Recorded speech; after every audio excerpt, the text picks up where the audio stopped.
महिष्मती राज्य, जहां तलवारों की चमक और वफादारी की गूंज आसमान तक जाती है। लेकिन उस साल न तो किसी दुश्मन ने हमला किया और न ही किसी सेना ने सीमा लांघी। खतरा दिखाई नहीं देता था, वह हवा में था। महल के विशाल आंगन में सैनिक एक एक कर बीमार पड़ने लगे, एक अजीब सी खांसी, किसी अनजानी थकान के साथ। और कुछ ही दिनों में पूरा राज्य डर से कांपने लगा।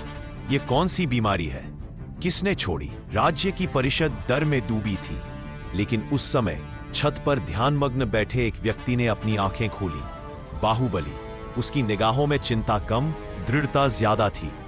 अगर ये कोई रोग है जो हमारे लोगों को गिरा रहा है, तो इसका इलाज भी हम ही ढूंढेंगे। महिष्मती के जंगलों से अजीब सा धुआं उठता देखा गया।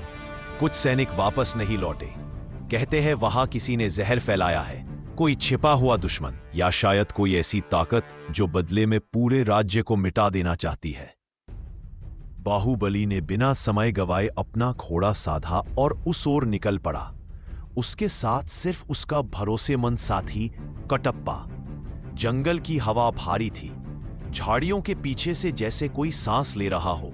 चिड़ियां चुप थीं और अचानक एक छाया तेजी से उछली। लेकिन बाहुबली ने तलवार घुमाई।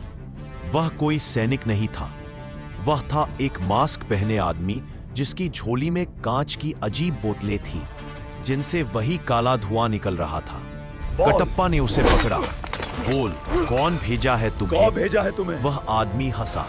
महिष्मती, अब खत्म होगा, ये रोग रुकेगा नहीं। लेकिन उससे पहले वह आदमी अचानक गिर पड़ा, जैसे खुद उसी जहर का शिकार बन गया।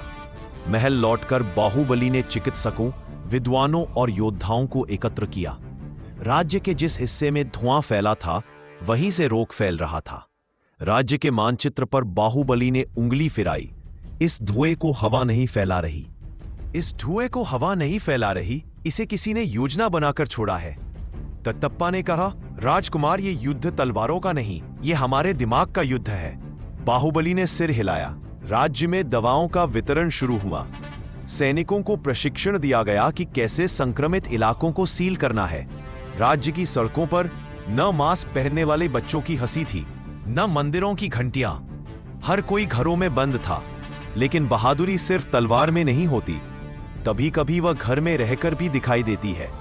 बाहुबली खुद बीमारों के बीच गया, उन्हें हौसला दिया, ये युद्ध हम जीतेंगे। जांच में पता चला कि यह धुआं सिर्फ जहर नहीं, एक नियंत्रित वायरस था, जिसे सीमा पार के विद्रोही समूह ने तैयार किया था ताकि महिष्मती को भीतर से तोड़ा जा सके।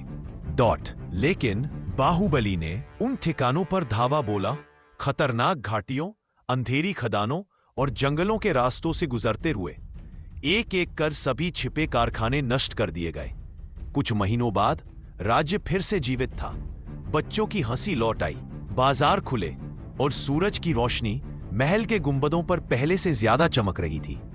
कटप्पा ने धीमी आवाज में कहा, राजकुमार, आपने वो युद्ध जीत लिया जो तलवार से नहीं जीता जाता। बाहुबली मुस्कुराया। युद्ध कोई भी हो, जीत उसी की होती है जो अपने लोगों को बचा ले। महिष्मती फिर खड़ी थी, अडिग, अमर।